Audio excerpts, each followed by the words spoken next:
What's up everybody? Welcome to the Stocks channel. My name is Cory and today in the stock market we see the bulls bouncing off critical support, but tomorrow is PPI data and the bears may try to push down for that next leg lower. So first up, let's take a look at the SP500 SPY ETF. So let's crack open this chart and see what's going on in the stock market today. Alright, today's SPY was up 0.78% with the bulls getting the bounce off of that critical bounce or die support at 393, and that is going to be the level the bulls need to defend, because if the bears break below that, we are very likely going to slice down through 390 and fill the gap at 381. So all of the downside risk is going to be the gap fill at 381, and that is going to be a trigger on the breakdown below support at 393. The bulls need to push through the resistance at 399 to 400 and get back over the negatively sloping 200 daily moving average, which is now at 403. This is still a bear market while we're below the bear market resistance trendline, so it's still on the bulls to prove everything, and the bears still have the advantage and the path of least resistance is still lower. As you can tell, the volume is drying up and the Bollinger Bands are getting very squeezed on the daily chart, so we are getting ready to see the next leg in this market, because if you go sideways, we have gone absolutely nowhere for the entire month going back through November. So this is going to be the next major leg in the market coming in December, so make sure you know both the bear and bull scenarios and then let the price action guide you on which direction we're breaking out,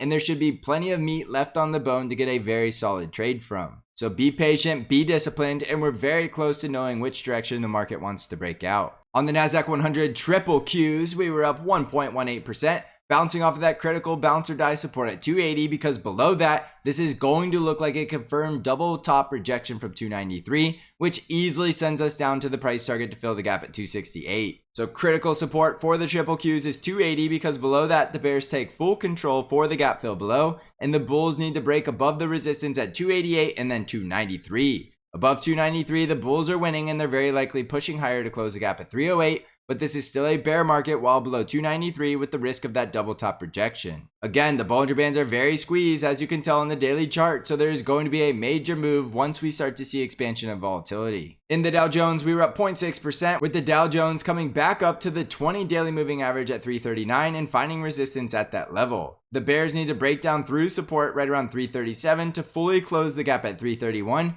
and if the bears continue to push lower, the next critical support will be 325. The bulls want to break out above resistance at 339 to 342 and then fully close that gap at 347. The path of least resistance is still the rollover and die look in the Dow that does send us lower. On the Russell 2000 IWM ETF, we're up 0.72% today, and the small caps still have this confirmed double top from 188 because we have 3 days down below the neckline at 182. Today, the bulls tried to break above the neckline and failed, and we still have the outstanding gap to fill at 178 with the confirmed double bottom price target that takes us easily down to about 174.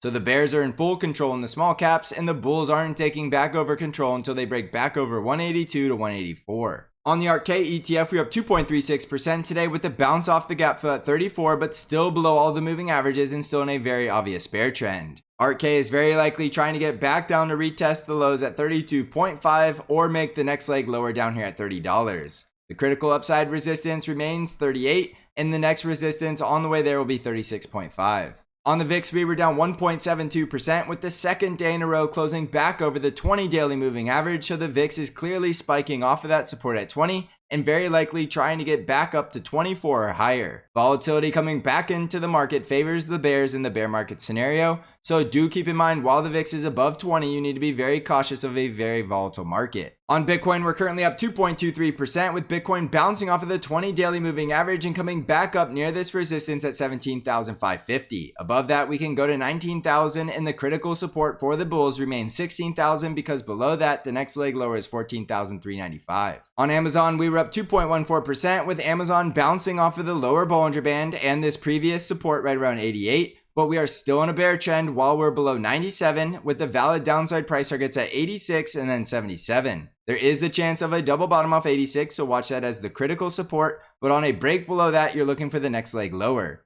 We can get a lot more bullish once we break above 97, but that's a long ways away, so continue to be patient and respect the downtrend. On Microsoft, we were up 1.24% with the bounce off support at 242 and coming back up to the support trendline breakdown, which is now resistance at 249. This looks bearish below the support trendline with the confirmation on the break below support at 242, which should easily send us down to fill the gap at 228. Critical upside resistance will be 252 and 255 because if we break above all of that resistance, we should easily fill the gap at 265. On Nvidia, we are up 6.51%, with Nvidia continuing the bounce off of that critical bounce or die support at 156 and coming all the way back up near the bear market resistance between 175 to 176. Expect bears to show up at this resistance because it does define the bear market in Nvidia, and a rejection from here would send us back down to 166 to 156. On a break below 156, we're looking for the gap fill at 142, but so far this is still in a bull trend as long as we're above 156. On Tesla stock, we were down 0.34% today, with Tesla continuing lower down towards that previous 52-week low at 167, and on a breakdown below that support, this is going to look like a confirmed double top from 197.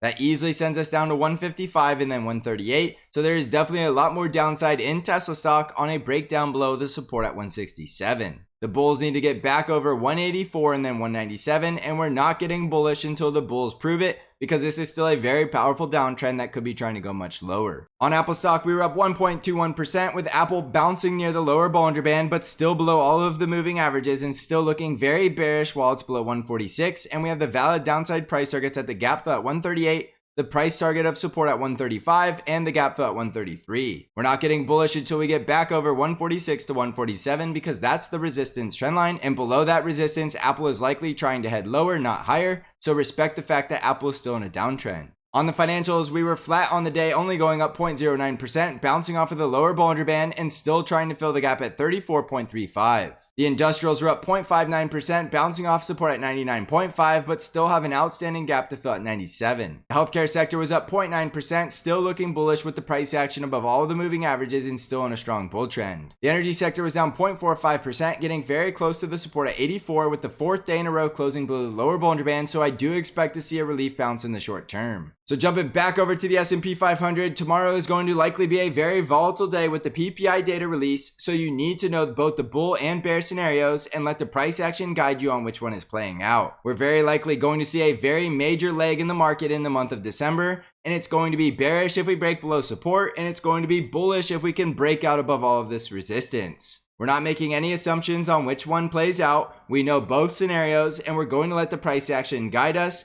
and then we're just going to trade accordingly. Use great risk management and make sure you know your trade plan and be prepared and let the price action guide you. Also, don't forget I have Bank Trade Alerts, which is an algorithm-driven trade alert service that only trades the ETFs TQQQ and SQQQ and sends you all of your buy and sell alerts directly via email and text message. You can learn more about Bank or learn how to subscribe by clicking on the link in the description of this video. If you're looking to become a better price action trader, consider joining us at the Stocks Channel Trading Discord community, where you get access to all of my intraday updates and analysis. You can find out how to join the Stocks Channel Discord by clicking on the link below. So thank you for watching, everybody. I hope you're crushing this market. And as always, I will see you in the next episode.